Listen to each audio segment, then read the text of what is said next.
How are you? Find yourself there. Oh man, it's Christmas time. Oh, it's okay, guys. My kids are home from college. They're with their girlfriends, and my wife's absconded the office for Christmas wrapping, and so it's the usual holiday craziness. But I'm working. The usual family affair for you. Very Yeah. family oriented guy in terms of your content and also family oriented in terms of how you live your life. Yes. I would assume that's by design.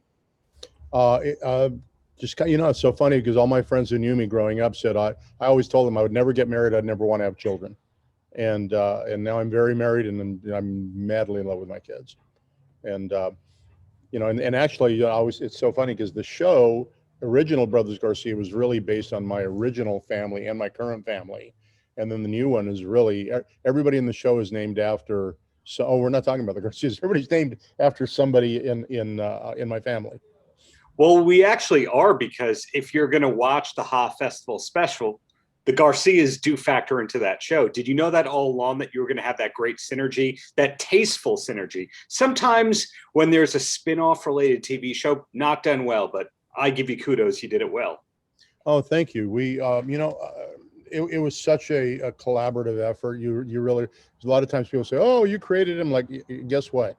I couldn't have done anything without them. It's like you get, people give you credit to the quarterback and the team. I'm like, if he doesn't have a left tackle, he's going to get destroyed, right? He doesn't have receivers to throw to, he's going to get destroyed.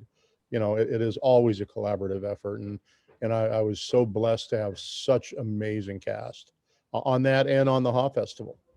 The Ha Festival, this is not the first special you've done, and obviously it's a culmination of dozens of shows that were carefully curated. Was it harder to do the second special than the first special, or did you know what you were getting yourself into? No, it was way easier. I can tell you because the original Ha Festival it was originally called the Latino Laugh Festival, and it was on Showtime, and the original one was like 1996, and it was shot in San Antonio, and we had back then everybody was anybody on the show, and then we did it again 2 years ago, I guess it was. It was really difficult because I hadn't done it in a while, and it was just there was a learning curve to get back up to speed. Well, you just mentioned it before I could, the Latino Laugh Festival. And also, if you go way back into your IMDb, your credits, you worked on Funny is Funny. Sometimes you're the writer, sometimes you're a director, sometimes producer. Sometimes we do get to see you on screen or performing in some form. Was the long-term plan to be behind the camera and creating shows? No, actually, when I came to town, I originally wanted to be an actor when I first came to LA because I used to do stand up, and I was working in Colorado, and I used to do like comedy competitions in Colorado, and the one person I would always beat in the comedy competition was always one and two. The two of us was this young lady named Roseanne Barr. Yeah. And Rosie, she's a dear old friend. Interesting days with her lately, but she's still an old friend. And so when I came out to town, because she had got her show, and then I came out, I was like, I'm as funny as she is, and came out and couldn't get arrested in town because everybody say, "Oh, you're Latino." I'm like, "Yeah, but so are 50% of the people in town. What are you talking about? I just worked in Iowa, and my act worked just fine in Iowa. I think it would work in LA." So the Denver thing that you just said, though, that just made an alarm go off in my head. I've heard a similar anecdote to that. There's a sort of a Long Island improv, and I'm dialing in from Long Island, New York. There's sort of a Long Island improv legend named Joan St. Ange. I think that's what her name is. Joni. So she's from the same scene that you were. Yes. Yeah, well, I'll just say if Joan sees this, I'll say amazing Jonathan and Joan at the ER, and I'll leave it right at that because this becomes very adult-like if we go past that comment. Amazing Jonathan, one of my favorite comics ever. I didn't realize he was a Denver or a Colorado guy. No, he used to work all the time. I owned a club, because I used to go to Denver all the time, and then I got tired of driving to Denver to do sets. So I opened a club, and I convinced two chiropractors to fund the club. I said, "You behave literally," because they would come all the time. We used to do a open mic night at a place called the Institution of Rock and Roll, and then long story short, we opened the club, and everybody in their early career, Sinbad used to take a Greyhound bus to get there. And I had a little 2-bedroom house, and he would, the comics would stay at my house. Ellen DeGeneres, Sinbad, Rob Schneider, Emo, Judy Tenuta, all of them very early on. And I did a TV show. We were on after Saturday Night Live in the Colorado Springs area. And that's when I learned how to write, produce, direct, and just kind of learned everybody's job. Wow. Okay. So much to process right there. First, that you're basically 1 degree from Weird Al Yankovic based on a bunch of the names that were just said right there.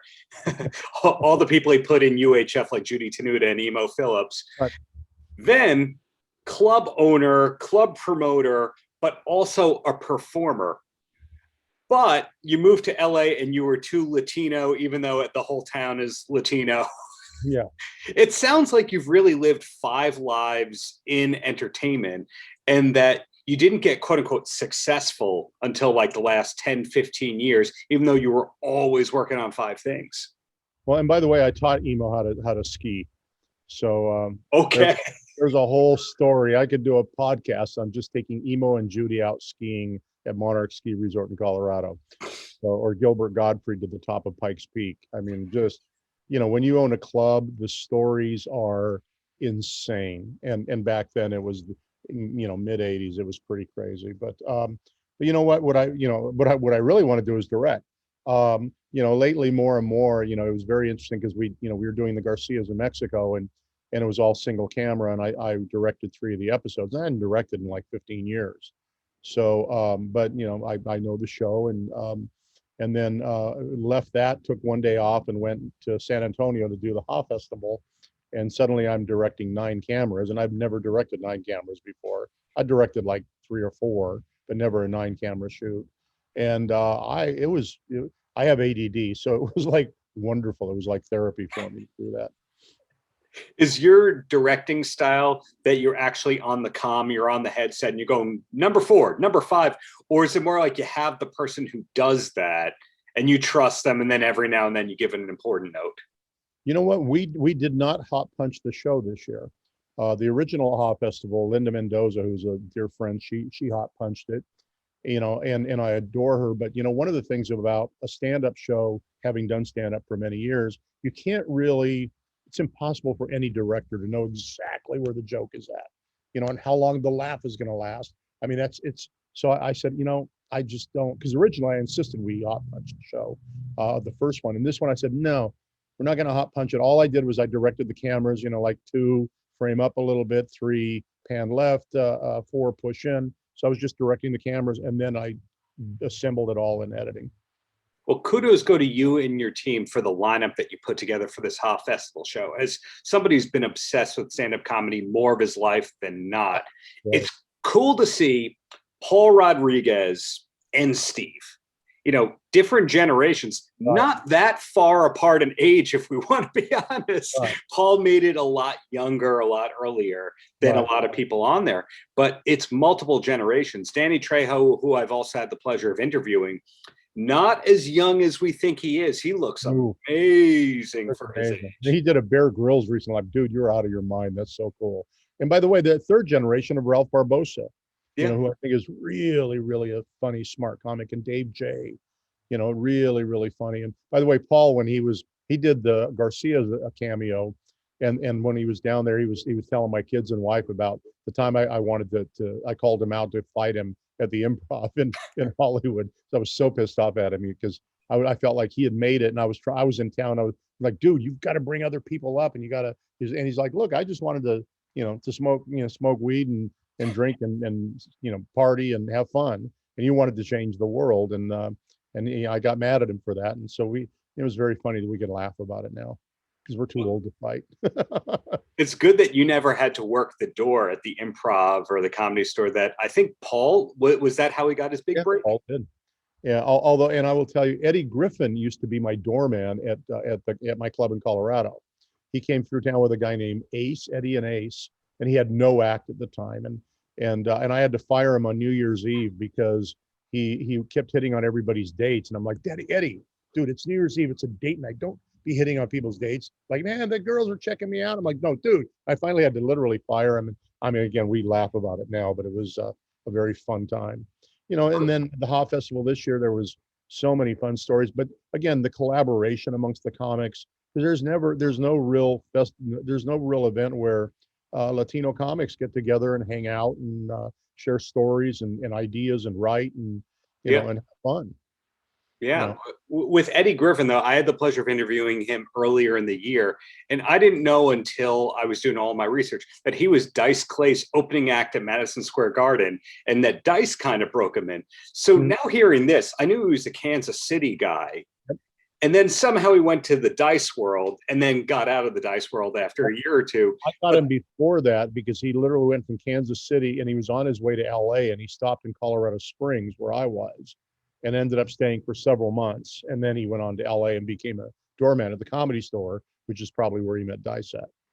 Wow. So not only should you have this podcast about teaching all these great comics that are neurotic how to ski, but there should be the what actually happened according to you kind of podcast, because you were intersecting in all these people's lives before they got the sitcoms, and then you still got to see them after they got the sitcoms. Yep. Oh, and by the way, and Sam Kinison, there's a whole story there. Sam used to work my club. I was the first guy to ever book Sam outside of LA.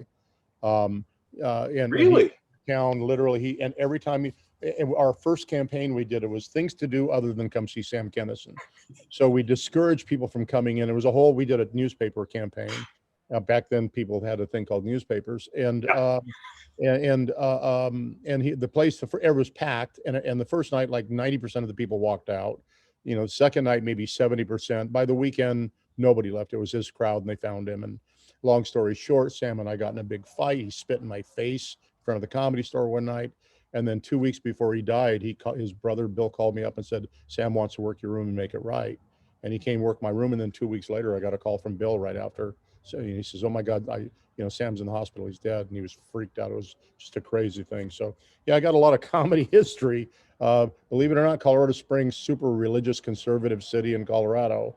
There was people had no idea how many great comics came through. A lot of people do. They don't believe them when people tell them, like, yeah, I used to go to this. It was like a 120 seat room, and Al Franken worked there, Bonnie Hunt, everybody. The other when she was touring with Second City, it was a lot of fun.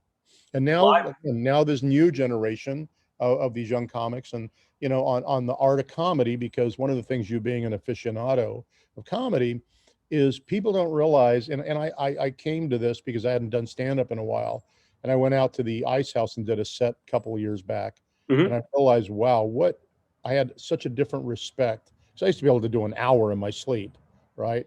And then suddenly just doing 10 minutes felt like an eternity up there, right? And it renewed my love and respect for the art of comedy, and that's why HA is called the art of comedy. To continue my tradition of name dropping here, an interview that I did earlier in the year with Dana Gould, I kind of asked him, I said, when did you notice that your whole generation of people from the Ding Ho Comedy Club in Boston were all the showrunners out there? Yeah, John Reedy and all those guys. And again, it sounds like all the people you came up with became showrunners or the stars of the shows. So it's really refreshing to look at your career and go, you have done great things, whether or not people kind of realize it, and you get to walk down the street pretty undisturbed in the process of all that. I always wanted attention because that was the insecure actor in me when I came to, and now I'm like, I so don't need or want attention. I just love doing what I do. And, I like being a dad. That's the most important thing in the world to me right now. So for some time now, but, so the anonymity is actually kind of a nice thing, where it was one thing, it was torturous. And now, like, oh, thank God. Right. Well, I have two quick questions for you, and then you're a free man. And the first one is a Colorado thing. Mm-hmm. I've never been to Colorado aside from some airport time, coming back from Cabo. Oh, you got to go to Denver airport for a couple hours. Okay, fine.